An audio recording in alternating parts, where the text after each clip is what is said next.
Hello दोस्तों, मेरे channel the Indian book reader में आपका स्वागत है। आज मैं आप सभी का मेरी एक और शानदार पोस्ट में मैं आपका स्वागत करती हूँ, जिसमें हम आज जानेंगे उन 7 सिद्धांतों के बारे में जो हमें अमीर बना सकती है। यदि आप चाहते हैं कि आप अपनी संपत्ति को कैसे बढ़ाएं, अपने फालतू के खर्च को कम कैसे करें, अपनी संपत्ति को कहाँ और कैसे निवेश करें, अपनी संपत्ति को नुकसान होने से कैसे बचाएं, इन सब बातों को जानना चाहते हैं तो मैं इसी के बारे में आज आपसे बात करना चाहती हूँ। आप दौलत बनाने के उन नियमों को सीखेंगे जो हमें स्कूल या कॉलेज में नहीं बताए जाते हैं। यदि आप भी अमीर बनने और खुशहाल जीवन जीने के सपने देख रहे हैं तो यह ऑडियो बुक समरी उन सभी के लिए है जो आज वर्तमान समय में अमीर बनना चाहते हैं, अपने स्टेटस को अप करना चाहते हैं और वो एक रिचेस्ट अच्छी लाइफ जीना चाहते हैं।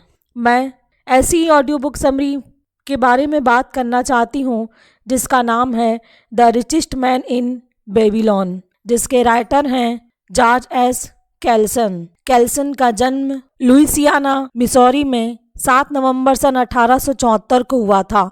उन्होंने अपनी शिक्षा यूनिवर्सिटी ऑफ नेब्रास्का में पूरी की थी। लेखक स्पेनिश और अमेरिका युद्ध के दौरान संयुक्त राज्य अमेरिका की सेना में थे। कैल्सन को मितव्ययी होने और वित्तीय सफलता प्राप्त करने की एक श्रृंखला लिखने के लिए जाना जाता है। लेखक को पहले खुद को भुगतान करें का वाक्यांश गढ़ने का श्रेय दिया जाता है। दोस्तों, बेबीलोन का सबसे अमीर आदमी बुक में बेबीलोन शहर के बारे में बताया गया है, जिसमें अरकन नाम का एक अमीर आदमी रहता था। कहा जाता है कि वह बेबीलोन का सबसे अमीर आदमी था। वह अपनी धन दौलत के लिए चारों ओर मशहूर था। उसके साथ ही वह बहुत उदार और दानी भी था। वह अपनी दौलत को ज़रूरतमंदों और गरीबों में दान करता था और अपने स्वयं के खर्चों को भी खुलकर खर्च करता था। लेकिन फिर भी उसकी संपत्ति घटने के बजाय दिन रात बढ़ती जा रही थी। एक दिन उसके कुछ पुराने दोस्त उससे मिलने उसके पास आए और उन्होंने कहा, अरकन, तुम हमसे ज़्यादा खुशनसीब हो। तुम बेबीलोन के सबसे अमीर इंसान हो गए हो, जबकि हम अपने लिए संघर्ष कर रहे हैं। तुम सबसे अच्छे कपड़े पहन सकते हो, सबसे दुर्लभ भोजन कर सकते हो, जबकि हम अगर अपने परिवार को साधारण कपड़े पहना सके, जो भी उपलब्ध हैं वही खिला सकते हैं, तो हमें संतुष्ट रहना पड़ता है। लेकिन एक समय हम बराबर थे। हमने एक शिक्षक से पढ़ाई की है, हम एक ही खेल खेलते थे।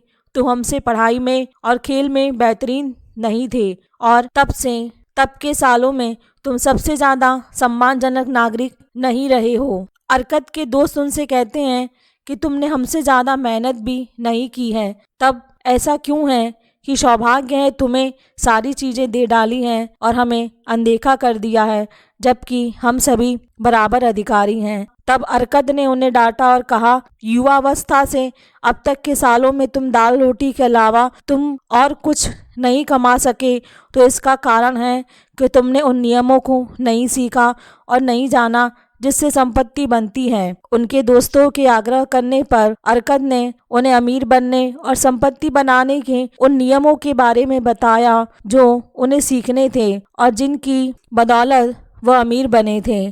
तो आइए हम सभी जानते हैं उन नियमों के बारे में। नियम नंबर 1 है, अपने बटुए को मोटा करना शुरू कर दो। इस नियम में अरकत अपने दोस्तों को बताते हैं कि अपने बटुए को मोटा करने के लिए, अर्थात अपनी संपत्ति को बढ़ाने के लिए, अपनी आमदनी का 10वां हिस्सा बचाना चाहिए।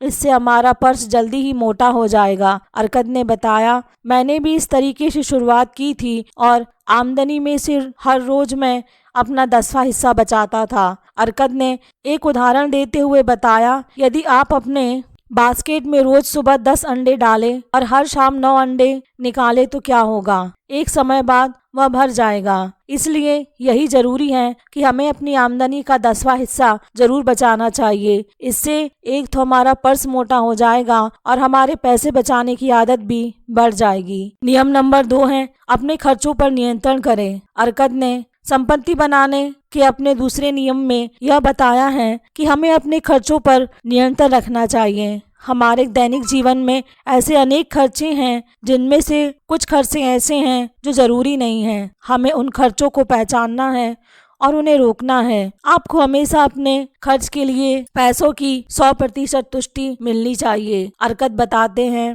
अपने सभी खर्चों की एक लिस्ट बनाइए। उन खर्चों में से ऐसे खर्च भी शामिल हैं जिनको न करने से हमारे जीवन पर कोई खास फर्क नहीं पड़ने वाला है। हमें इन खर्चों को हटाना है। आपको अपने इन खर्चों को 90% आमदनी में से ही खर्च करना है। नियम नंबर 3 है, अपने स्वर्ण को बढ़ाइए। अरकत ने अपने तीसरे नियम में बताया है कि धन बचाना और खर्चों पर नियंत्रण रखना एक शुरुआत है। आपके पर्स में पड़े हुए सिक्के आपको अमीर नहीं बनाएंगे। बेशक है ये कुछ कंजूस लोगों को सुख दे सकते हैं, लेकिन अपनी संपत्ति को नहीं बढ़ा सकते हैं। आपकी संपत्ति तभी बढ़ेगी जब आप अपने पर्स में पड़े हुए सिक्कों को काम पर लगाते हो। अर्थात अरकत के कहने का मतलब है कि आपको अपने पैसे को कहीं अच्छी जगह निवेश करना होगा जहां से आपको ब्याज के रूप में इनकम आती रहे। यदि आप इन पैसों को निवेश करते हैं तो हर समय यह आपके लिए दौलत बनाते रहेंगे। नंबर 4 है, अपने खजाने को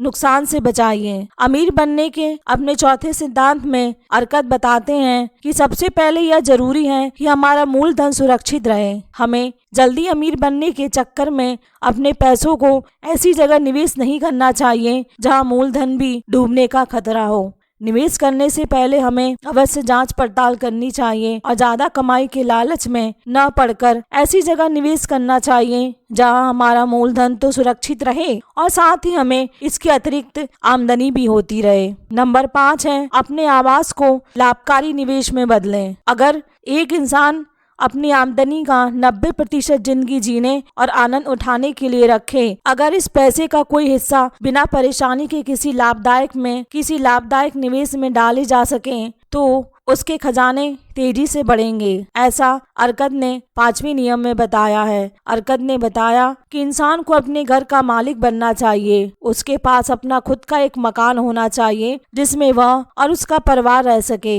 यदि आप किसी किराए के मकान में नहीं रहते और घर आपका स्वयं का है तो इससे आपको बहुत से फायदे मिलते हैं। आपको किराए के रूप में होने वाला खर्चा बच जाता है जिसे आप लाभकारी योजनाओं में निवेश कर सकते हैं। नंबर 6 है, भविष्य की आमदनी निश्चित करें। अरकत ने अपने इस नियम में बताया है कि हर इंसान का जीवन बचपन से बुढ़ापे तक बढ़ता है। यदि जीवन का मार्ग है और कोई भी इंसान इससे अलग नहीं हो सकता है अगर भगवान इसे समय से पहले न बुला लें। इसलिए हर इंसान को आने वाले दिनों के लिए आमदनी सुनिश्चित कर लेनी चाहिए। जब वह युवा न रहे और अपने परिवार की देखभाल के लिए भी जब वे उसके साथ न रहे, यह नियम आपको तब सहायता करेगा जब आप कमाने के लायक नहीं रहते हैं। एक इंसान को अपने भविष्य की आमदनी को सुनिश्चित करने और अपने भावी लक्ष्यों को प्राप्त करने के लिए घर और जमीन खरीदने में निवेश करना चाहिए। यह निवेश आपको इसकी भविष्य की उपयोगिता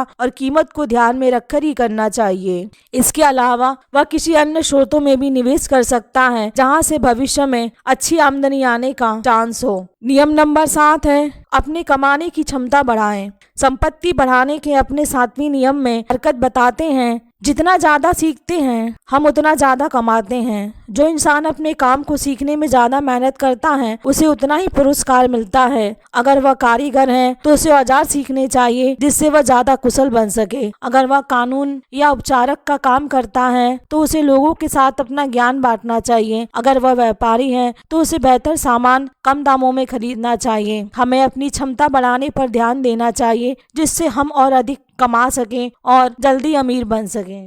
जॉर्ज एस कैल्सन द्वारा लिखी गई किताब the richest man in Babylon से हमने सीखा कि हमें संपत्ति बनाने के लिए किन नियमों की जरूरत होती है। अमीर बनने के लिए अगर आप भी अपने जीवन में इन 7 सिद्धांतों को अपनाएंगे तो कोई भी इंसान अमीर बन सकता है। हमें अपनी आमदनी का एक हिस्सा अपने पास रखना चाहिए। हमें अपनी आमदनी का 10% जरूर बचाना चाहिए और बचे हुए 90% पैसों से अपने खर्च चलाने चाहिए। आगे ऑथर कहते हैं कि हर इंसान को सबसे पहले खुद को भुगतान करना चाहिए, अर्थात अपनी आमदनी में से सबसे पहले एक निश्चित हिस्सा बचाना चाहिए और फिर बचे हुए पैसों से बाकी के खर्च चलाने चाहिए। अतः मेरा आप सभी से निवेदन है, यदि आप अपनी संपत्ति को बढ़ाना चाहते हैं और अमीर बनना चाहते हैं तो इस ऑडियो में बताए गए नियमों को समझिए और उन पर अमल कीजिए। इससे आप निश्चित ही एक दौलतमंद इंसान बन जाएंगे। अगर आपको मेरा ये ऑडियो पसंद आया हो तो प्लीज़ मेरे चैनल को लाइक, शेयर और सब्सक्राइब करें। धन्यवाद।